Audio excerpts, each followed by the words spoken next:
Hello and welcome to Aging Fearlessly, a place where you can learn to create your best life. I'm your host, Guillermo, and I'm coming to you from my little workout area because I was inspired recently when I read an article about 93-year-old Richard Morgan, who is astonished scientist with his level of fitness. The nonagenarian has the heart, muscles, and lungs of someone half his age. Now, Mr. Morgan is astonishing because he didn't really take up regular exercise until his 70s when he discovered rowing and began training. As of today, he has rowed the equivalent of 10 times around the world and has won 4 world championships.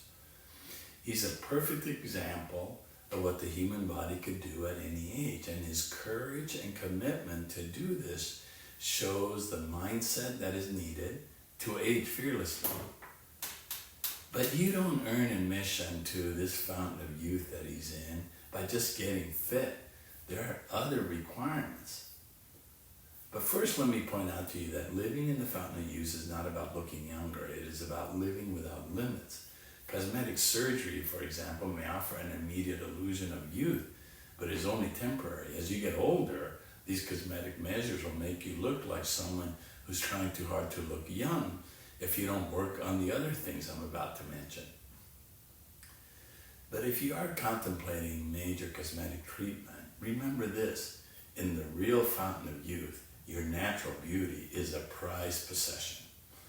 Okay then, let's move on to the topic at hand: living youthful, passionate, and energetic lives until our last breath.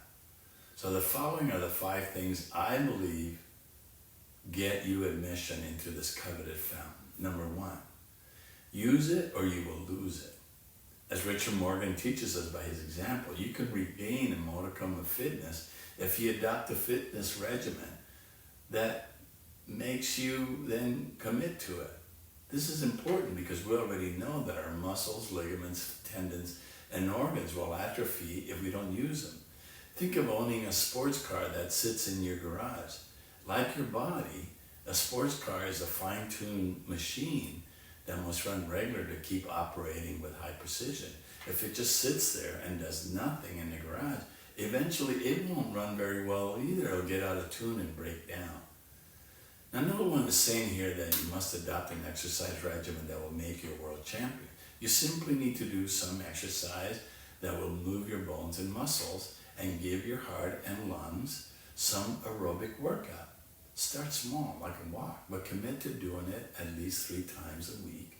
And after a month, increase your distance. After a few months, you'll begin to realize that you're feeling great, more energetic, stronger, and sharper of mind. If a walk is too much, start with eyelid exercises. What are eyelid exercises, you say? Well, they're simple. Start with your right eyelid. Up, down, up, down, up, down. And repeat this 10 times before switching to the left eye, and then do 10 reps. Up, down, up, down, up, down with your left eye. Okay, I'm just kidding. The point is that you can really improve your body by taking on the exercise routine. Start small, but commit to something, and then grow it. Number 2, be mindful of your weight and what you eat. I think it's been pretty well established by scientists that eating a healthy balance of protein, starch, fruits, and vegetables is very good for you. Eating properly is not only about giving your organs the right ingredients to process, it's also about maintaining a healthy weight. But you don't have to be a nutritional expert here. You can achieve success by managing portion control. Now, I do portion control because it allows me to eat the food I like, but in smaller portions. A good rule of thumb for portion control is to eat slower and stop when you feel full. And when eating at a restaurant, I immediately cut in half whatever portion I am served of what I order. I only eat 1/2 and take the rest home in a doggy bag. This is great for me because I love leftovers. Another thing you can do is reduce eating between meals and practice intermittent fasting on a daily basis. I usually don't eat for 12 hours between my last meal of the night and the first meal of the next morning. Number 3, drink plenty of water. Drinking plenty of water has many benefits. It lubricates your joints, it boosts your skin health and beauty, It regulates body temperature. It flushes your body of waste and helps distribute oxygen throughout the body. And it helps your digestive system also. Now I drink 2 or 3 liters a day. And this is what 1.25 liters looks like to me. The only drawback here is that you'll need to pay more attention to where free bathrooms are available.